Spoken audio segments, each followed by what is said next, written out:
നമസ്തേ, എൻ്റെ വീഡിയോയിലേക്ക് എല്ലാവർക്കും സ്വാഗതം. ഇന്ന് ഞാൻ ഇൻകം ടാക്സ് ആക്ട് പ്രകാരം ഏതൊക്കെ ബുക്സ് ഓഫ് അക്കൗണ്ട്സ്, ഏതൊക്കെ ബിസിനസ്സുകാരുടെ ബുക്സ് ഓഫ് അക്കൗണ്ട്സ് ആണ് ഒരു ചാർട്ടേഡ് അക്കൗണ്ട് ഓഡിറ്റ് ചെയ്യേണ്ടത്, അല്ലെങ്കിൽ റിട്ടേൺ ഫയൽ ചെയ്യുന്നതിന് മുമ്പ് ഒരു ചാർട്ടേഡ് അക്കൗണ്ട് ഓഡിറ്റ് ചെയ്തിട്ട് കൊടുക്കേണ്ടത് എന്ന രീതിയിലാണ് സംസാരിക്കുന്നത്.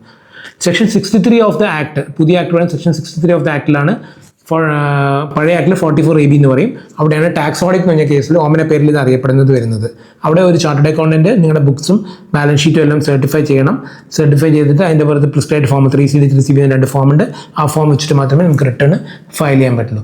അപ്പോൾ ഇത് ആരൊക്കെ ചെയ്യണം, എന്തൊക്കെ ചെയ്യണമെന്ന് വെച്ചാൽ ഒരു പ്രിസ്ക്രൈബ് ലിമിറ്റ് പറയുന്നുണ്ട്. ഒരു ടേൺ ഓവറോ അല്ലെങ്കിൽ ഗ്രോസ് റെസീറ്റ്സോ നമുക്ക് പറയുന്നുണ്ട്.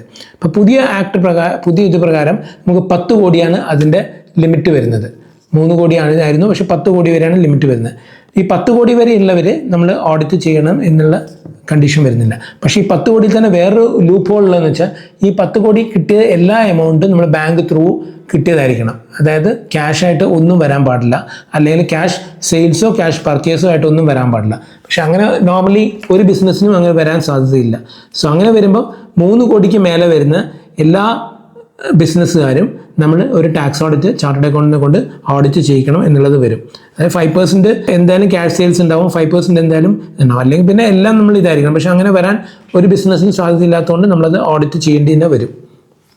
സെക്ഷൻ 63 ഓഫ് ദ ആക്ട് പ്രകാരം നമ്മൾ ഒരു ചാർട്ടേഡ് അക്കൗണ്ട് എടുത്ത് നമ്മൾ ബുക്സ് ഓഫ് അക്കൗണ്ട്സ് കീപ്പ് ചെയ്യണം.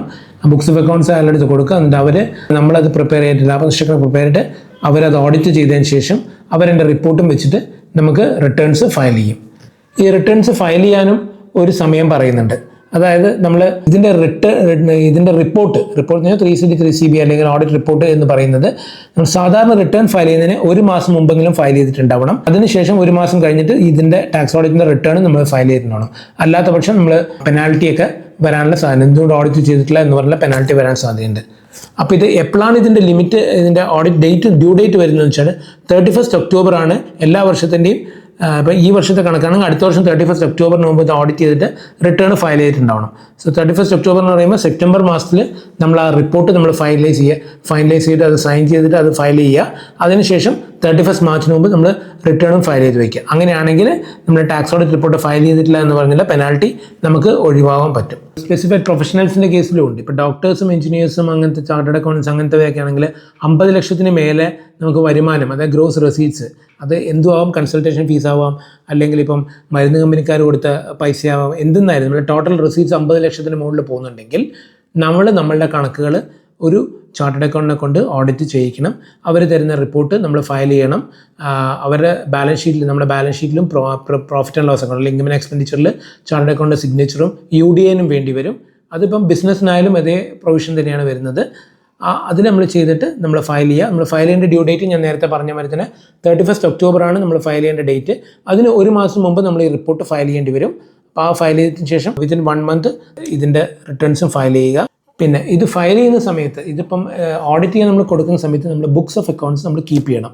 അതായത് നമ്മളുടെ എന്തൊക്കെയാണോ നമ്മൾക്ക് വരവ് വന്നത് അത് നമ്മൾ ക്യാഷ് ബുക്കും ഒരു ലെഡ്ജറും അല്ലെങ്കിൽ ബാങ്ക് ബുക്കും ലെഡ്ജറും നമ്മൾ വേണ്ടി വരും. അത് നമുക്ക് സോഫ്റ്റ് കോപ്പി ആയിട്ടും കീപ്പ് ചെയ്യാം, മാനുവലായിട്ടും കീപ്പ് ചെയ്യാം. അപ്പോൾ അത് നമ്മൾ കീപ്പ് ചെയ്തിട്ട് അതിൻ്റെ മുകളിൽ നമ്മൾ ബിസിനസ്സിന് വേണ്ടി വരുന്ന എക്സ്പെൻഡിച്ചേഴ്സ് എന്തൊക്കെയാണോ, അല്ലെങ്കിൽ ബിസിനസ്സിന് വേണ്ടി വരുന്ന അസറ്റ്സ് എന്തൊക്കെയാണോ അതെല്ലാം നമ്മൾ അതിനകത്ത് റെക്കോർഡ് ചെയ്തിട്ടുണ്ടാവും. നമ്മൾ ഇതിനകത്ത് റെക്കോർഡ് ചെയ്യാത്ത എന്തെങ്കിലും ഒരു അസറ്റ് കാണിക്കുകയോ, അല്ലെങ്കിൽ ബോഗസ് ആയിട്ടുള്ള ഒരു എക്സ്പെൻസ് കാണിക്കുകയോ, അല്ലെങ്കിൽ ബുക്സ് ഓഫ് അക്കൗണ്ട്സ് ഇല്ലാണ്ട് വെറുതെ ഒരു ബാലൻസ് ഷീറ്റ് ആക്കിയിട്ട് നമ്മൾ എന്തെങ്കിലും തട്ടിക്കൂട്ടിയ ഒരു ബാലൻസ് ഷീറ്റ് ആക്കി നമ്മൾ ഫയൽ ചെയ്യാൻ പോയി കഴിഞ്ഞാൽ അതിൻ്റെ പുറത്തൊക്കെ പെനാൽറ്റിയും സ്ക്രൂട്ടിനിയും ഒക്കെ വരാൻ സാധ്യതയുണ്ട്. അപ്പോൾ അങ്ങനെ വന്നു കഴിഞ്ഞാൽ കൂടുതൽ അതിൻ്റെ ലയബിലിറ്റീസും അതിൻ്റെ പുറത്ത് ഒരു വിഷമം തന്നെയായിരിക്കും. ആ ഒരു രീതിയിൽ അത് പോന്നു വരുന്നുണ്ട്. അപ്പോൾ അതുകൊണ്ട് ബുക്സ് ഓഫ് അക്കൗണ്ട്സ് വെച്ചിട്ട് മാത്രം അത് ഓഡിറ്റ് ചെയ്യാൻ ചാർട്ടേഡ് അക്കൗണ്ടിന് കൊടുക്കുക, അവർ ചെയ്യുക. ചാർട്ടേഡ് അക്കൗണ്ട്സിന് അവരുടേതായ പ്രിസ്ക്രൈബ് പ്രൊഫഷണൽ ഫീസൊക്കെ ഉണ്ടാവും, അത് നമ്മൾ കൊടുക്കേണ്ടി വരുന്നതായിരിക്കും. ഇതിൻ്റെ അകത്ത് നമ്മളിപ്പോൾ നമ്മുടെ എക്സ്പെൻസസ് കാണിക്കാം. നമ്മൾ എന്ത് എക്സ്പെൻസസ് ആണ് ഇതിനകത്ത് കാണിക്കാൻ പറ്റും? നമ്മളിപ്പോൾ പേഴ്സണലായിട്ട് എക്സ്പെൻഡിച്ചേഴ്സിൻ്റെ അകത്ത് കാണിക്കാൻ പറ്റുമോ എന്നുള്ളതാണ് അടുത്തൊരു ചോദ്യം. പേഴ്സണൽ എക്സ്പെൻഡിച്ചേഴ്സ് ഒന്നും നമുക്ക് ബിസിനസ്സിൽ കാണിക്കാൻ പറ്റില്ല, അല്ലെങ്കിൽ ബിസിനസ്സിൻ്റെ എക്സ്പെൻഡിച്ചേഴ്സ് ആയിട്ട് കാണിച്ചിട്ട് നമുക്കൊരു പ്രോഫിറ്റ് കുറയ്ക്കാനോ കൂട്ടാനോ ഒന്നും നമ്മൾ പറ്റില്ല. നമ്മൾ ബിസിനസ്സിന് വേണ്ടി വരുന്ന ബിസിനസ്സിന് വേണ്ടി വരുന്ന എന്ത് എക്സ്പെൻഡിച്ചേഴ്സ് ആയാലും അത് നമുക്ക് കാണിക്കാം. അതിപ്പോൾ ഒരു ഓടി എടുത്തിട്ട് അതിന് ഇൻട്രസ്റ്റ് കൊടുത്തതായാലും, ഒരു പേഴ്സണൽ ലോൺ എടുത്തിട്ട് നമ്മൾ ബിസിനസ് നടത്തിക്കൊണ്ടുപോയാലും അതിന് നമുക്ക് പ്രൂവ് ചെയ്യാനുള്ള ഒരു സംഭവങ്ങൾ മാറ്റി. പക്ഷേ അതേസമയം നമ്മൾ വീട്ടിലേക്ക് എന്തെങ്കിലും സാധനം വാങ്ങിച്ചിട്ടുണ്ടെങ്കിൽ, വീട്ടിലേക്കുള്ള ഒരു കാറ് നമ്മൾ ഈ ബിസിനസ്സിന് കാണിച്ച അതിൻ്റെ ഡിപ്രീസിയേഷനോ അല്ലെങ്കിൽ അതിൻ്റെ പെട്രോൾ എക്സ്പെൻസോ നമ്മൾ ക്ലെയിം ചെയ്യാൻ പോയി കഴിഞ്ഞാൽ അത് നമുക്ക് കൂടുതൽ വിഷമങ്ങൾ ഉണ്ടാക്കുകയേ ചെയ്യുള്ളൂ, അത് നമ്മൾ പിടിച്ചു കഴിഞ്ഞാൽ. പിന്നെ ഇതിന് എല്ലാത്തിനും എല്ലാത്തിൻ്റെ പ്രിസ്ക്രൈബ് വൗച്ചേഴ്സ് ഉണ്ടാവണം. അതായത് നമ്മൾ സാധനം വാങ്ങിച്ചതിന് ബില്ലും ഇതൊക്കെ കീപ്പ് ചെയ്യണം. അല്ലെങ്കിൽ നമുക്ക് വൗച്ചേഴ്സ് കിട്ടാതെ തേർഡ് പാർട്ടി വൗച്ചേഴ്സ് എന്തെങ്കിലും സെൽഫ് വൗച്ചേഴ്സോ അങ്ങനത്തെ എന്തെങ്കിലും കാര്യങ്ങൾ ഉണ്ടാവണം. ബുക്സ് ഓഫ് അക്കൗണ്ട് കീപ്പ് ചെയ്തിട്ടുണ്ടാവണം. ബുക്സ് ഓഫ് അക്കൗണ്ട്സ് വെച്ചിട്ട് ഈ നമ്മൾ എന്താണ് എക്സ്പെൻഡിച്ചേഴ്സ് ഉള്ളത് ചെയ്യുക. നമ്മുടെ ബാങ്കിലെ ട്രാൻസാക്ഷൻസ് എല്ലാം നമ്മൾ റെക്കോർഡ് ചെയ്യുക. നമ്മുടെ ബിസിനസ്സിലുള്ള അസറ്റ്സ് എല്ലാം നമ്മൾ റെക്കോർഡ് ചെയ്യുക. അതിൻ്റെ ഡിപ്രീസിയേഷൻ നമുക്ക് ക്ലെയിം ചെയ്യാം. അതിന് ഡിപ്രീസിയേഷൻ ഒരു റേറ്റ് ഉണ്ടാവും, അത് നമ്മൾ ക്ലെയിം ചെയ്തിട്ട് നമുക്ക് കൊണ്ടുപോകാം. പുതിയതായിട്ട് എന്തെങ്കിലും അസറ്റ് വാങ്ങിച്ചിട്ടുണ്ടെങ്കിൽ അത് നമുക്ക് ഇതിനകത്ത് കാണിക്കാം. അതേപോലെ നമ്മുടെ ക്യാപിറ്റൽ, നമ്മളിപ്പോൾ ഇതിൻ്റെ അകത്ത് ബിസിനസ് ചെയ്യാൻ വേണ്ടി എന്തെങ്കിലും ക്യാപിറ്റൽ നമ്മൾ കൊണ്ടുവന്നിട്ടുണ്ടെങ്കിൽ അതും നമുക്ക് കാണിക്കാം. ആ ക്യാപിറ്റലിന് നമുക്കൊരു പാർട്ട്ണർഷിപ്പ് ഫേം ആണെങ്കിൽ നമുക്ക് സാലറി, നമുക്ക് പാർട്ട്നേഴ്സിന് സാലറി വെക്കാം, ഇൻട്രസ്റ്റ് ഓൺ ക്യാപിറ്റൽ നമുക്ക് വെക്കാം. ഇതെല്ലാം പാർട്ട്ണർഷിപ്പ് ഡീഡ് പ്രകാരം നമ്മൾ കാണിച്ചതാണെങ്കിൽ നമുക്കത് എക്സ്പെൻസ് ആയിട്ട് നമുക്ക് അലൗ ചെയ്ത് കിട്ടുന്നതുമായിരിക്കും. ഞാൻ നേരത്തെ പറഞ്ഞു ഡ്യൂ ഡേറ്റ് എന്ന് പറഞ്ഞു. ഇപ്പം നമ്മൾ 31 ഒക്ടോബറാണ് ഡ്യൂ ഡേറ്റ് പറഞ്ഞത്. ഇപ്പം നമ്മളിപ്പോൾ ഒരു ഫേമിൻ്റെ കേസിലാണ് നമ്മൾ ഓഡിറ്റ് ചെയ്യുന്നതെന്ന് വെച്ചാൽ ആ ഫേമിന് ഒരു പാർട്ട്നേഴ്സ് ഉണ്ടാവും.